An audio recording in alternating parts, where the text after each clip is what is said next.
Hey there, Alan Matthews here from Classical Guitar Shed, and in this video we are going to look at the relationship between scale shapes, the basic 5 scale shapes on guitar, and the cowboy chords. I like to call them cowboy chords, the open position, C, G, D, A, E, these type of chord shapes, the relationship between those, and also how all of this relates also to bar chords. So hopefully in this short video we can tie those 3 concepts together and they can make some sort of sense in their relationship. But first, let me say, please go over to classicalguitarshed.com whenever you get a chance. There are tons of resources, free resources over there, and just great things for your classical guitar journey. So hop on over when you can.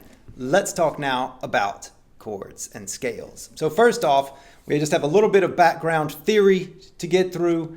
This is a C major scale. Do, re, mi, fa, sol, la, ti, do. Just going right up the scale from C to C. If you don't read music, no matter. We're just going to do this for a second because if you'll notice, here we have how many notes? 1, 2, 3, 4, 5, 6, 7, and then we go back to 8, which is the octave, octo 8. And that's what we have. Well, if you look at a chord, the way that we create a chord is to take the 1, the 3, and the 5 of that chord. The C, the E, the G, in this case. The C, the E, the G. And so this is how chords are made. You take a major scale, or just one octave, and you take the 1, the 3, the 5. Okay? So if we take a basic, we'll talk more about this in just a second. If you take these 3 and stack them on top of each other, then what you get is this chunk chord right here. So you take the 3, the 1, the 3, and the 5, you stack them on top of each other, and you get a chunk chord, just like this right here. And this is how in music you'll typically see them, okay? So this is it. Of course, on the guitar, because we have 6 strings, we're going through multiple octaves. And so for, let's say, a C chord, we have C, E, G, C, E. So then we would actually end up, for this one, we would end up like adding another couple of notes, a C and another E. And so this would be the full C on the guitar. And so we just add notes, but they're still the same notes as the 1, the 3, and 5. In this case, the C, E, and G. So to start off with, let's look at an E-shape major scale. So this is what we call the E-shape major scale. And I get a lot of questions as far as, you know, if I play this, what gives? Because this is obviously not in the key of E, this is in the key of F sharp. If we look at our root, that's the red dot right here. That's our E-shaped major scale. So then the question is, why do we call that an E-shaped major scale? What does that have to do with anything related to E? Because we're in the key of F sharp. Well, if we look at our 1, the 3, and the 5, and so we're going to take this, we're going to take, there's our 3, there's our 5, there's our 1, there's our 3, there's our 5, there's our 1. So then there we have these notes, right? Well, if you'll notice, if I can get a brighter colored pencil here, if you'll notice, there's the 3 and the 5 both on this one string right here, right? And so obviously we can't play both of those.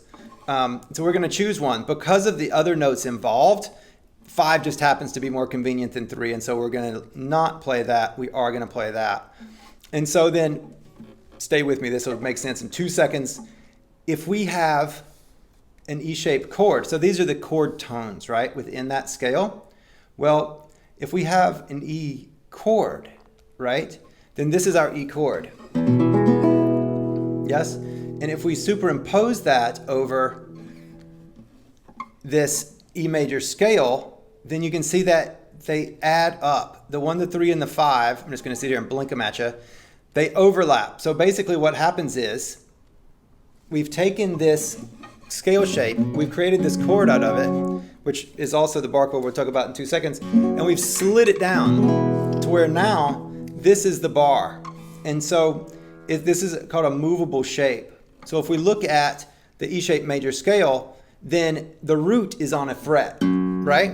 So in short, the chord tones within the scale make up this particular E shape. As we can see right here, the 1, the 3, and the 5 overlap within the shape. Now for a bar chord, the exact same thing happens, that we stay within the regular shape, and we're basically, instead of sliding it down to the open position, we're just staying right where we are. We're not playing the 3 up here because that one is just kind of is out of the way, and we can play the 5. And then this is an E-shaped bar chord.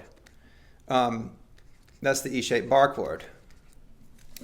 And it's because it comes from this E-shaped scale and is related to this E-shaped bar chord, which if we just take that and slide it up, the E chord, and slide it up, then we have our E-shaped chord.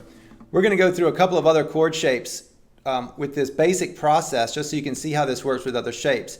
All right, starting off with the C scale, the C-shaped scale. Then we look for the 1, the 3, and the 5 because that's how chords are made. And we have the 1, the 3, the 5, the 1, the 3. And there's also a 5 down there. So if you'll notice this right here, if we look at this, I'm just going to superimpose the bar chord over it first.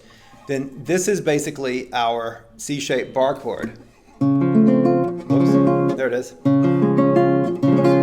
C-shaped bar chord. So you just bar these 3 strings and then play that. And if you'll notice, if this is the bar right here, then that becomes the basic C chord, which is our C chord. So there's our regular C chord. This is it superimposed over the scale.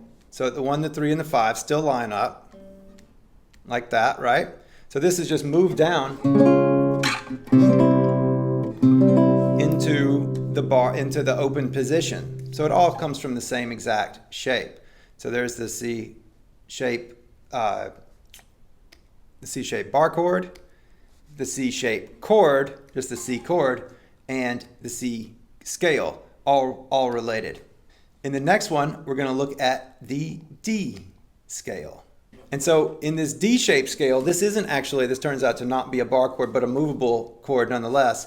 Then we have our root, our 3, our 5, our root, our 3.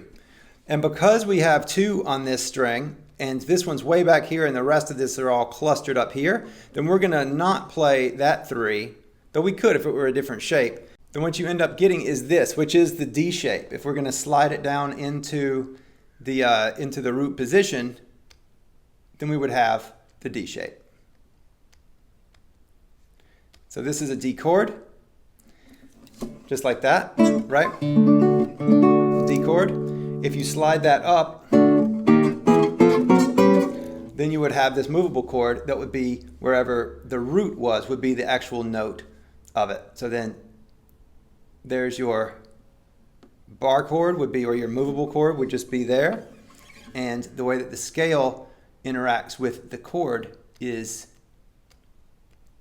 like that right there. So that's if you can superimpose it over it. Then they come from the same, they're cut from the same thing. So the reason that the D chord is shaped the way that it is, like this little triangle shape right here, the reason that happens is because that's the way it happens within the D-shaped major scale shape on the guitar. And that's why we call this major scale the D shape, that particular pattern. That's why they call each other that. So that is the bar and movable chords, the scales, and the chords, all kind of combined. I hope that makes sense. Please go and subscribe to this channel. If you like this kind of stuff, you can also share it with your buddies. Thanks so much for watching. Bye. Hey, would you like to play more cleanly with more speed and precision, with more beautiful phrasing, and know that you're actually coming forward and progressing in a logical way on your guitar? Well, if so, you might want to check out the Woodshed. The Woodshed is a full practice solution. You'll find a massive library of play-along practice videos. You get a clear step-by-step progression. There's a massive practice library there with videos that you actually play along with. So practice along videos, training your different areas of your technique so that you know that that's solid. You get all the courses on Classical Guitar Shed, free webcam check-ins and video reviews so that you always know that you're on track with personalized one-on-one feedback. And most of all, you get the peace of mind knowing that you are on a specific track that leads from here to there. If this sounds interesting to you, then you can find more information following the link in the description, or you can go to classicalguitarshed.com, click on the membership button right in the center of the menu, and you'll learn all about it. Take care.